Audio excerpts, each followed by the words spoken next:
Oh, hello. No, there we are. Hello, Claire. Hi. So I'm very pleased to welcome Claire as the presenter for today's session.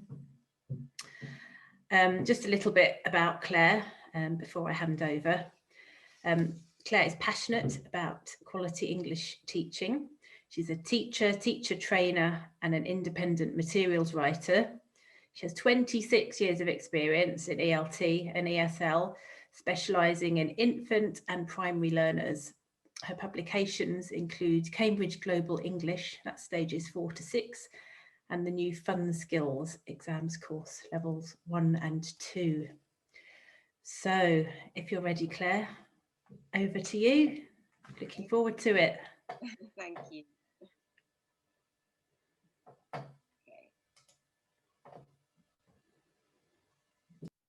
Bear with me 1 second.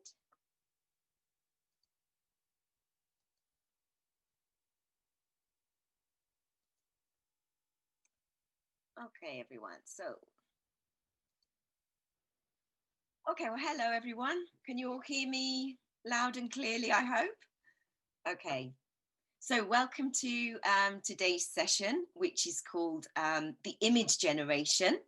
Today we'll be looking at practical ideas for communicating ideas and teaching English visually.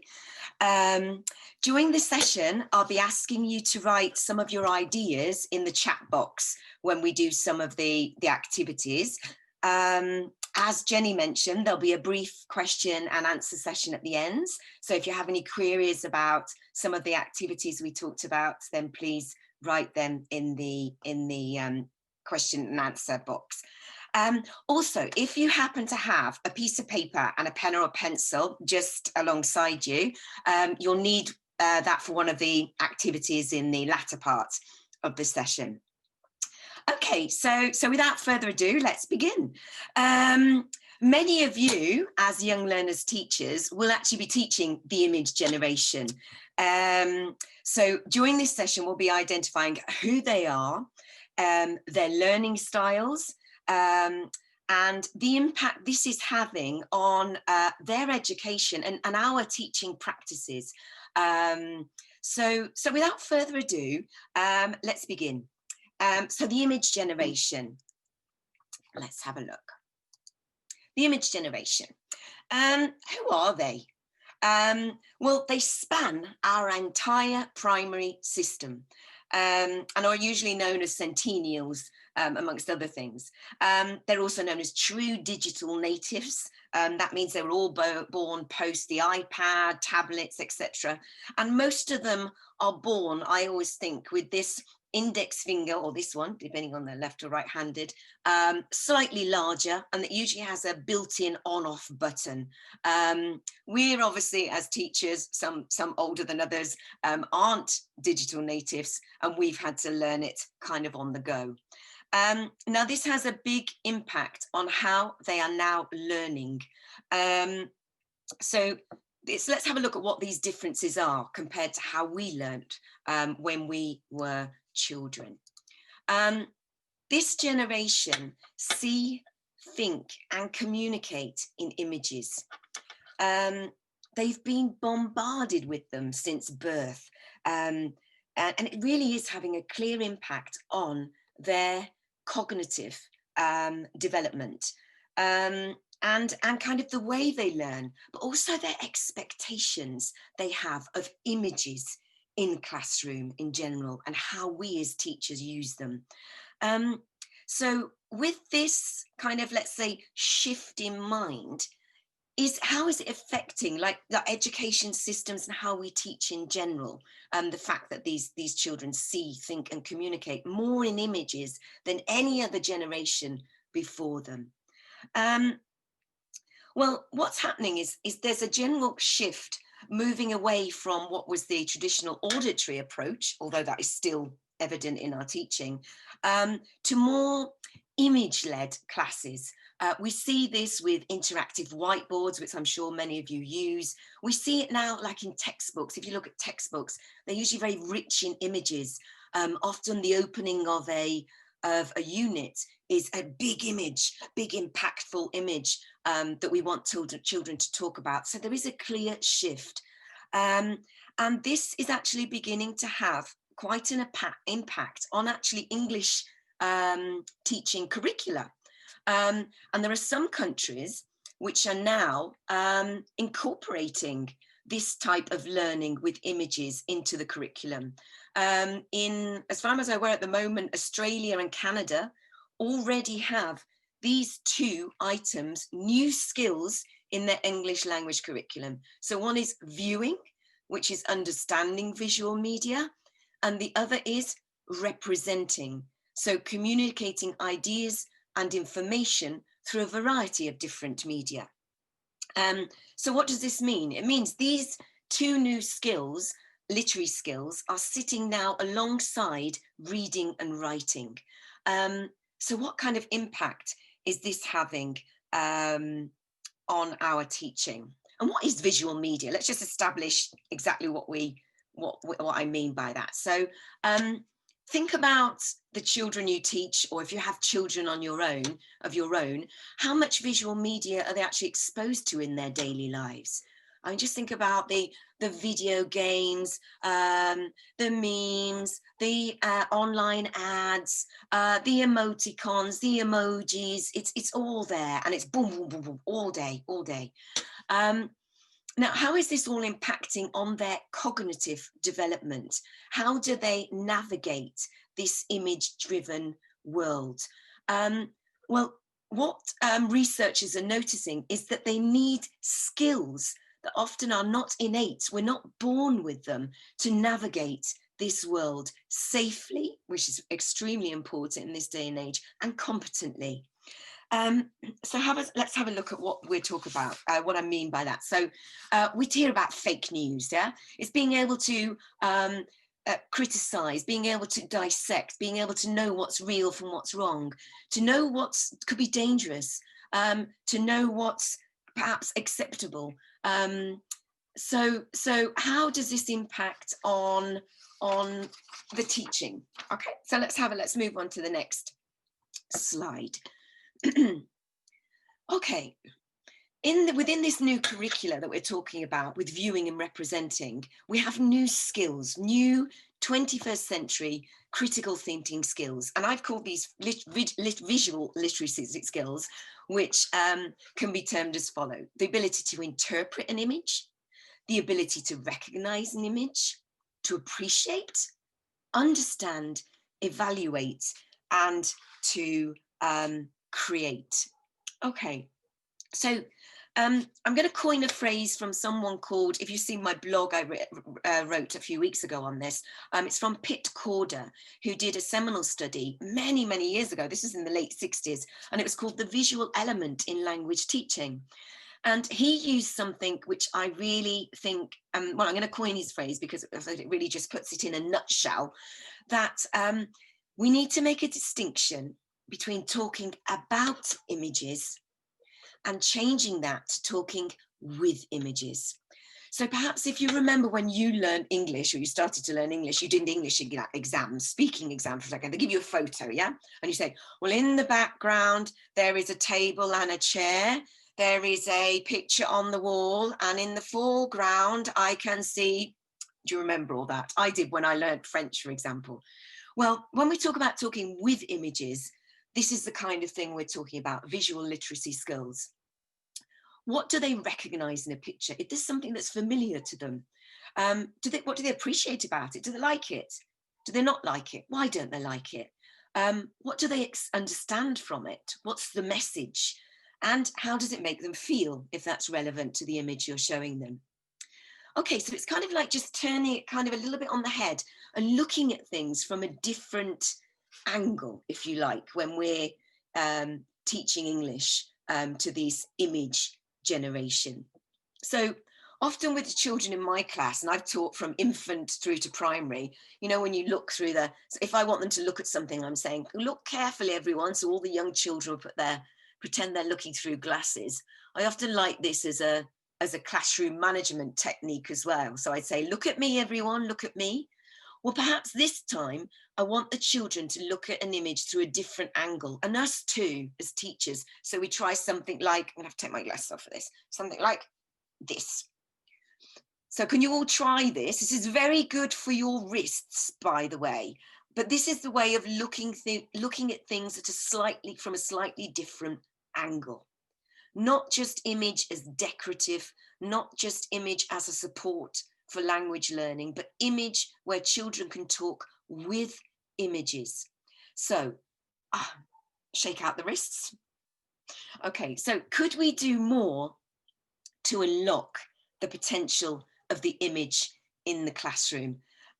We've got a couple here. Here we've got one of children on the left where they're having some kind, I mean, what could they be looking at? What are they doing? What are they dressed up as? Why do they look frightened? Why do they look shocked? On the other side, there's a picture of a kind of very typical and popular game that young children play. So using contemporary images as well, something they really relate to, and it's extremely motivating for them. Excuse me. Okay, so let's have a look at what we currently use, types of imagery we use in the classroom. Now I've got a quick task for you all now.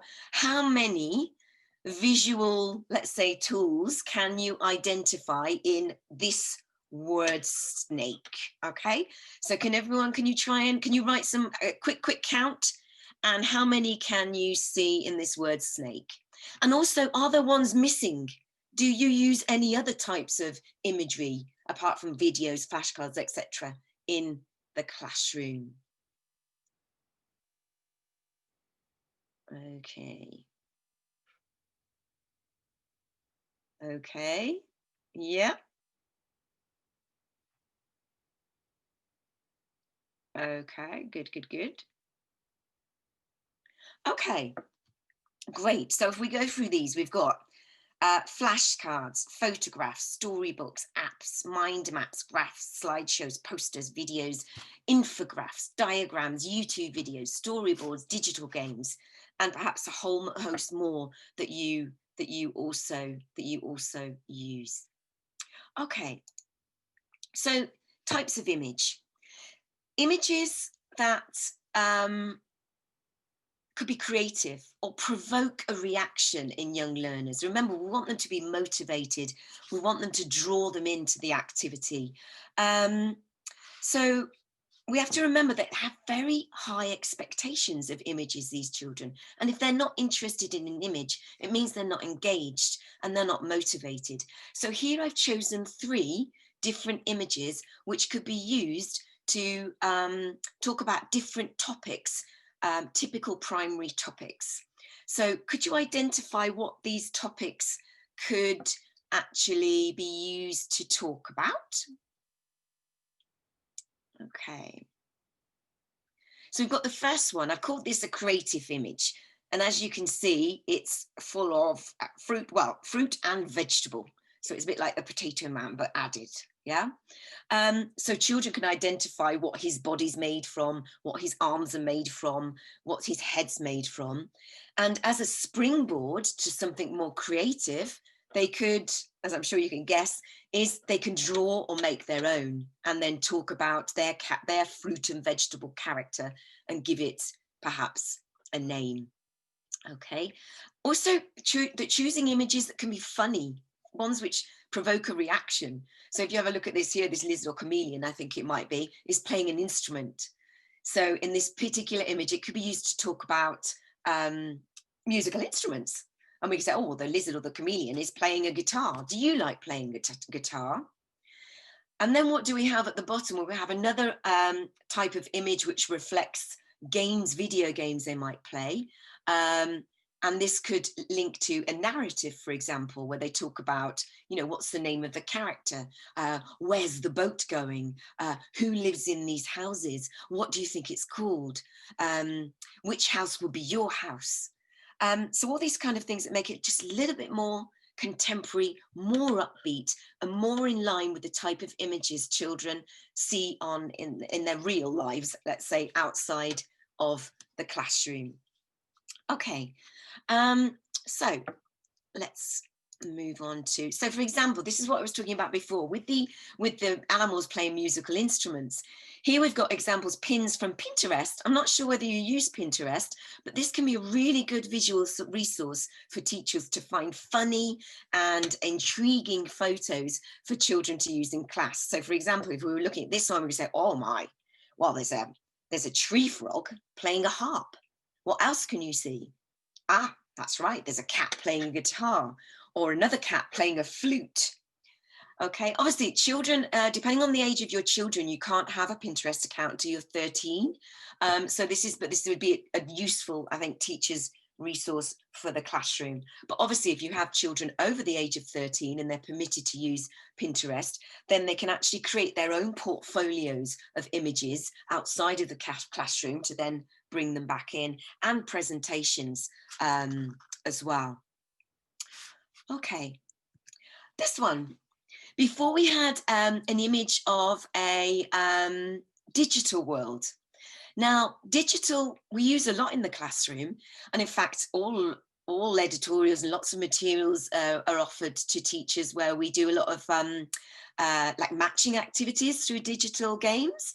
A lot of it's to do with assessment, and it's all very visual, which is wonderful because it appeals to all different kinds of learning styles. But it's generally used digital as assessment, but perhaps we should be taking it a little bit further, because if you think about digital, a lot of these games have incredible narratives that we could actually pick up on as teachers. For example, the picture we had before, what's the name of the island? Now let's create a character who lives in that island. So here you even have an example of, so for example, if we take you through this particular worksheet, you have, who is your character? Let's draw a picture of the character who lives on this island. What's your character's name? So you write the name in the other box. What does it wear? Write about what it wears. Does it wear a bright green suit, or a funny hat, or a cape? What can your character do? So it might have superpowers, for example. And where does it live? You could draw your character's home, which would then fit in to this digital world that they're creating. Okay, so just kind of, again, delving deeper into the digitally visual world that they live in, and using this as an English language tool. Okay, so, excuse me. So the next thing we're going to have a look at is, let me see. Oh, this one. Yes. Okay. Oh, now that wasn't an error. I did that on purpose, because if you just looked at that text, all you could see were words with no images. How many of those words did you see? Okay. Could you write in the text box and give me some ideas of any words you can remember from that quick image that you saw? For those of you who quickly turned off, I'm going to flick back again, but very, very quickly. Okay. So how many words can you remember from this text? 1, 2, 3, gone. Okay. Okay. So start typing them into the chat box. Very good. Arctic straight away comes up. Very, very good. Polar bears. Yep. Lots of polar bears, lots of Arctics. Cold. Yeah. Good. Great. Okay, so you may be able to, obviously as teachers, you may be able to figure out the gist of this. It's obviously going to be a text about the Arctic and the polar bears that live there. But when you just have a text, it's much more difficult to remember when it's not paired with image. I'm now going to show you this, the text with the images, okay? So this is the text broken up but supported by image. Why do we do this? Well, this will be classed as an infographic text, in where you have images with either sentences or paragraphs written underneath them, and it's organized in such a way that it's quite graphic. Now, I've written on the slide here that this promotes a more inclusive environment in the classroom, which it does. The reason for this is this appeals to many learning styles, including children who are dyslexic, including children who also might be on the autistic system, who organize often things with images and graphically. So things like mind maps as well really help them, storyboards, etc. So just making our classrooms a lot more accessible for all the students by accompanying image with text. Okay, so we're going to look at some statistics which kind of back up what I'm saying. I'm sure you are perfectly aware of this, but the statistics are really quite surprising. So studies show that this is anyone, not just children, that we retain only 10 to 20% of written or spoken information that we receive. But when a text, for example, as we've just had in the example, is paired with images, a lot more, I think it's of information is retained. So a lot more. Visual information as well is processed extremely quickly by the brain. So you've got to think these children are doing that all the time, and they're getting faster and faster at it because they're bombarded with images constantly. And that in fact 90%, and this is quite astonishing, of the information we receive is transmitted to the brain. Is actually visual in nature. So, I mean, if we think about it, if you think about your phone, your emoticons, your emojis, the telly, constantly, much more than just text or just audio. So again, another reason for accompanying, using images in a let's say a refreshed way, perhaps. Okay, so let's move on to the next slide. I've talked about connecting with the digital world, but here's another idea as well, something quite contemporary as well. So I don't know whether you're all familiar with a flipped classroom. So if we flip something, this is talked about a lot in the English language teaching world, we give something to the children to do at home, so they prepare something to bring in, so ready to use in class. So imagine you want the children to work with memes, for example. So we've got two examples here. And you ask them to find a meme with an animal, for example, in this case, that they could bring to class. They could even at home work on a caption for it, perhaps. So, for example, the one with the two rodents here could be, "I love you," for example, or "Let's be friends," or even a dialogue. It could be a two-way dialogue.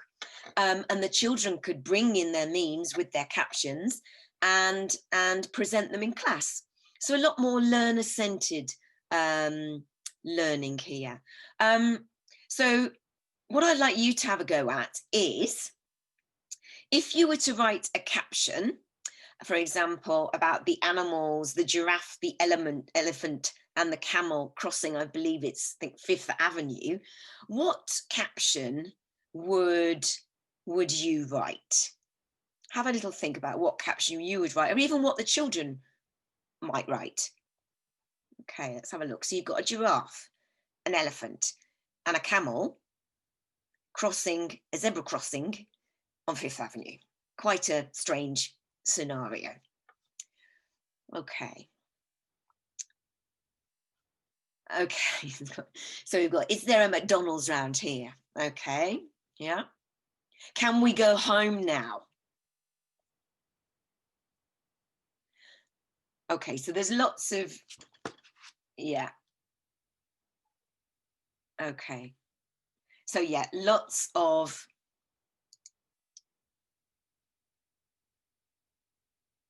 yeah.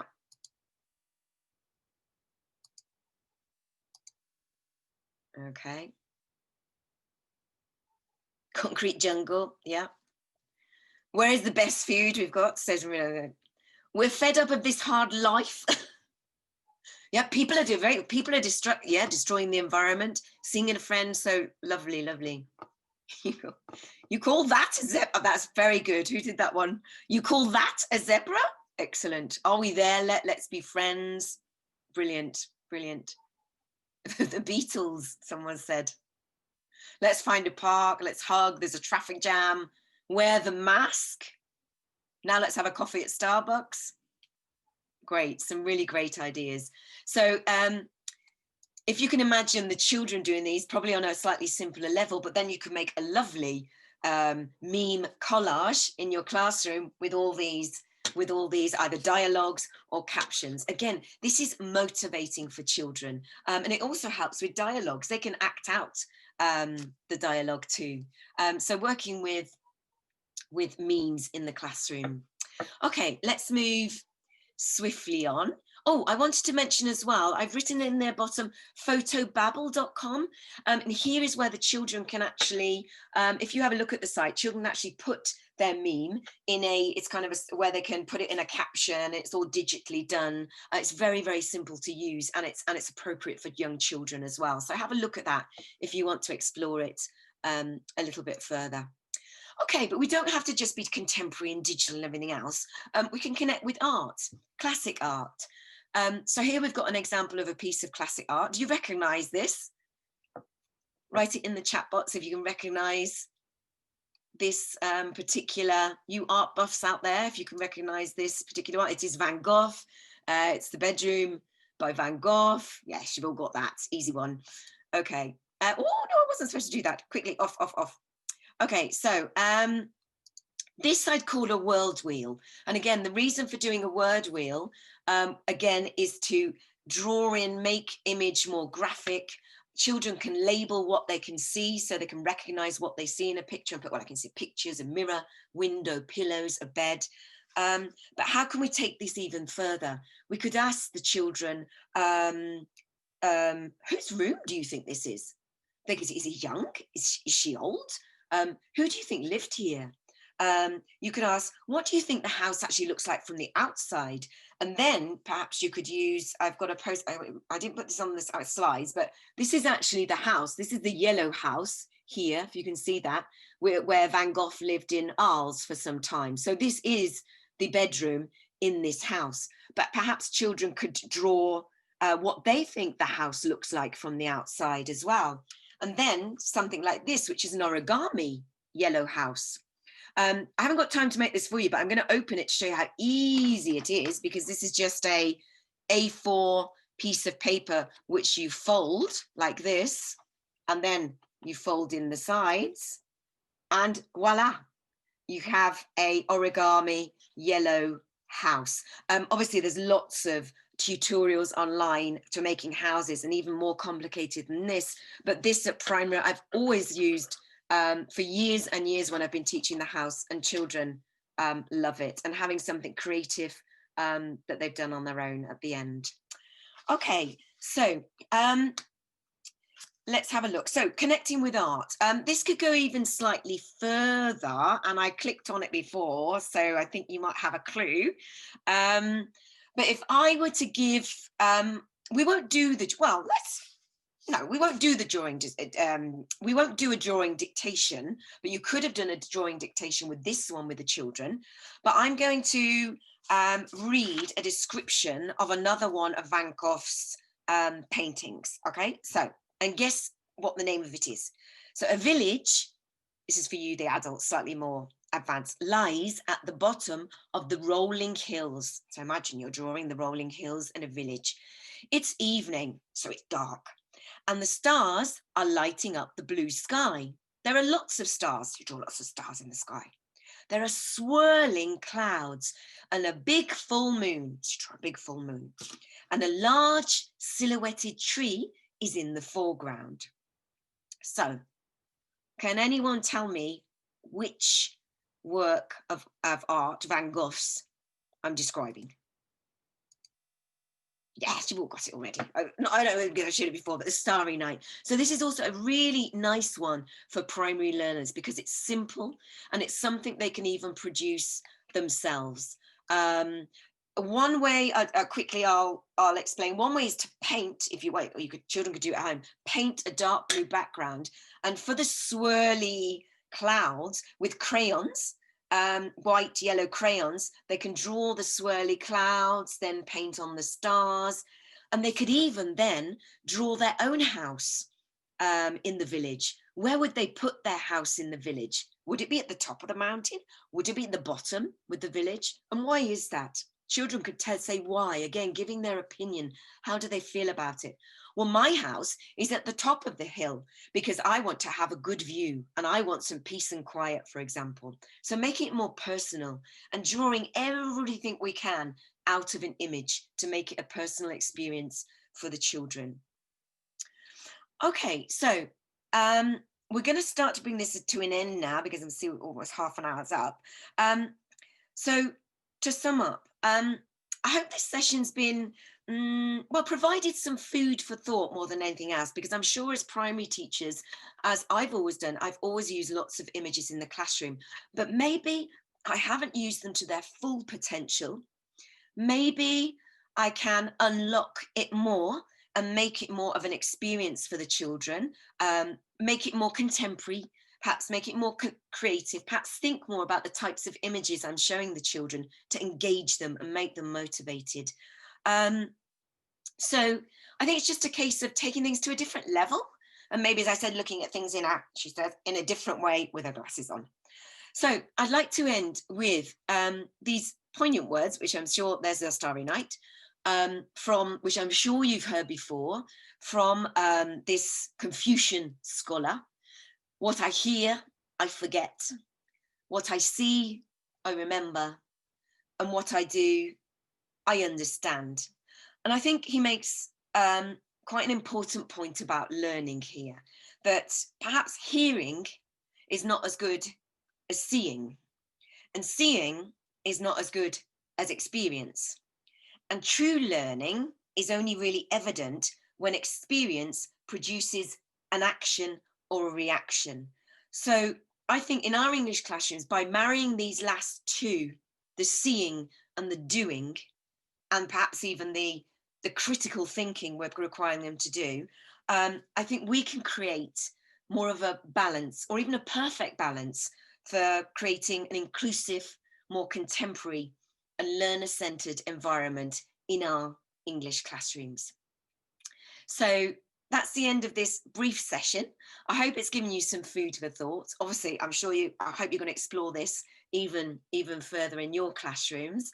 We're going to have now a quick question and answer session with any queries you have about perhaps some of the activities or the points I raise. So thank you very much. Here we have, you're going to receive a certificate of attendance for this session as well. Okay, and let's have a look at some of the questions and that you might want to ask me. Thank you very much, everyone. Thank you. Thank you so much, Claire. That was really interesting. And there were so many good ideas there packed in. So as Claire has mentioned, if you do have any questions on anything Claire has talked about, or about maybe teaching with images in general, please do put your questions in the question and answer box. That's the Q&A. We already do have a few questions. Claire, I don't know if you can access the box yourself, but yeah, we've got a few in there so far that have come through during the session. So we can take a quick look at these. Okay, this is quite a tricky question. So, you know, you may not have the answer to this off the top of your head, but it'd be interesting to hear your thoughts. Someone, Fatima Milan, has said, I'm curious about blind and deaf children, which are the ones I work with. How can I help them? Yeah. So that is a very, particularly with the kind of thing I mean, obviously I was, clearly this would not be appropriate for blind or deaf children. I am not an expert in this.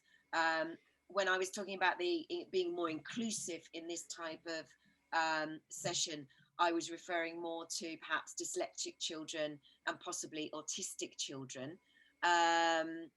This is something which I would definitely have to explore further as well, Fatima, as I'm not an expert on this. But it'd be interesting to know how you actually deal with these as well.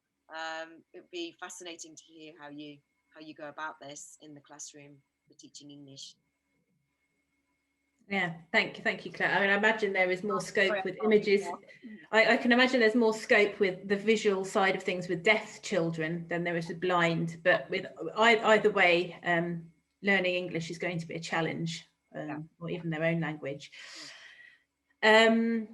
Okay, a couple of people have made the same point that images are fantastic. Do you know of any image banks or places where you can go? You've already mentioned things like Pinterest, for example, but do you know of any others where people could go to source these sort of quirky or interesting images for use in the classroom? Yeah. You can go onto certain agencies as well, offer free images which you can use in the classroom. Which don't have any royalties to them. Pinterest is extremely good for pins. What else have I used? Photobabble, the one I suggested as well, also offers visuals which you can choose from.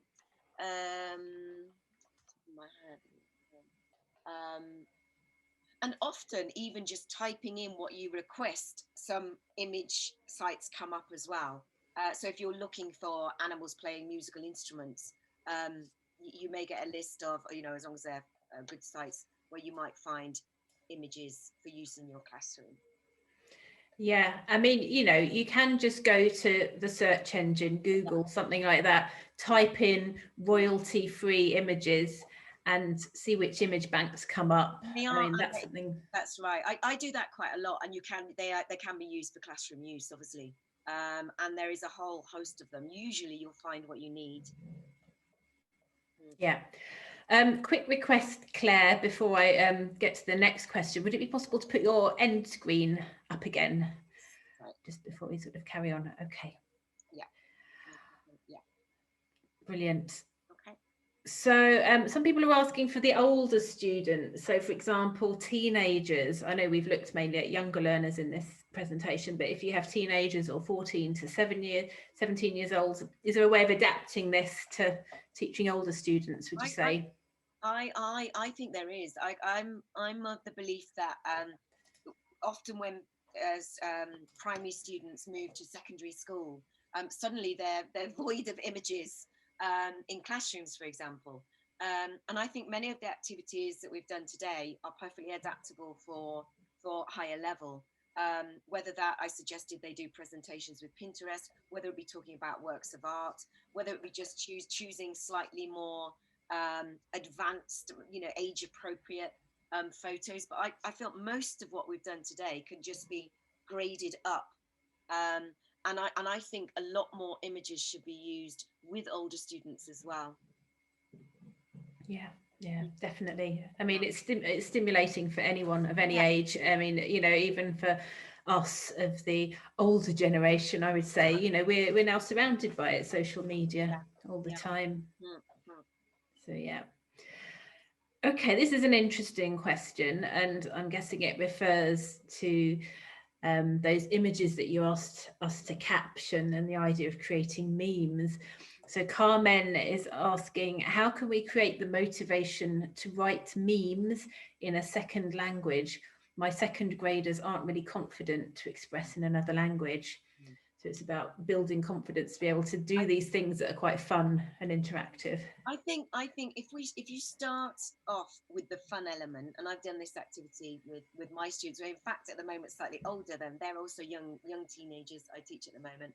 The fact that you're starting off with something that is fun and engaging, you already have them willing to try. Now, they don't have to do difficult captions. You could even provide them with a gap fill caption as an introduction to this type of activity. So it might be, for example, imagine it was the zebra, the animals crossing the road.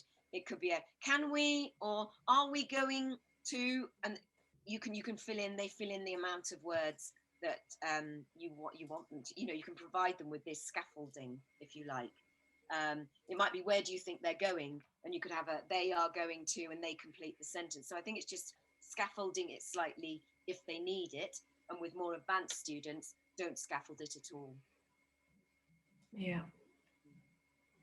Okay.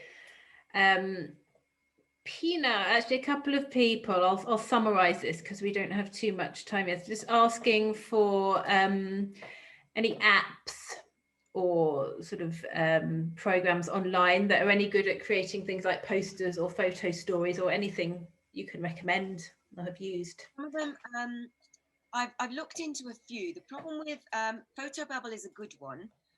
When it comes, there's a lot more for teenagers, but the problem with younger learners is you have to be of a certain age, particularly if you want for them to prepare something at home, to have access to the sites. So they're not all appropriate for very young learners. Again, I think if you type in working with images with children, using memes with children, Photobabble we talked about, and there's another, I can't remember the name of it now, where it's like comic strips, but that's slightly older children. But I think again, when I've investigated, I've typed it into the search engine, and I've sieved through what's relevant for the age of my children, and the different sites that I can use. But there is quite a lot out there. Yeah. I mean, there are an awful lot of apps. I mean, I've explored this myself, that are very good for creating memes, or putting captions on photos. And that can be enough, if every child has something, they can upload a photo and add, their own caption to it, and you can change the fonts. That's really quite fun. So yeah, there's lots out there. I think, once you start to look, you'll find these things. And then you find the ones which are most appropriate for your, your teaching situation as well. Yeah. And also it's like something that's easy to use, simple, practical. Yeah, absolutely. Okay, I'm afraid that is all we've got time for, everyone. Thank you so much for coming and joining this webinar. Hope you've enjoyed it. We've had lots of interaction and feedback in the chat. As has been stated, if you haven't downloaded your certificate or managed to, you'll be sent the link. There'll be a recording available. But yeah, thank you. Enjoy the rest of your day or your evening, depending on what time it is with you. And do sign up for other sessions in the Cambridge Schools Festival. So, and thank you, Claire. Thank you again for such a nice, interesting session. Joining us. Juicy ideas. Okay, bye-bye. Okay, bye-bye, everyone.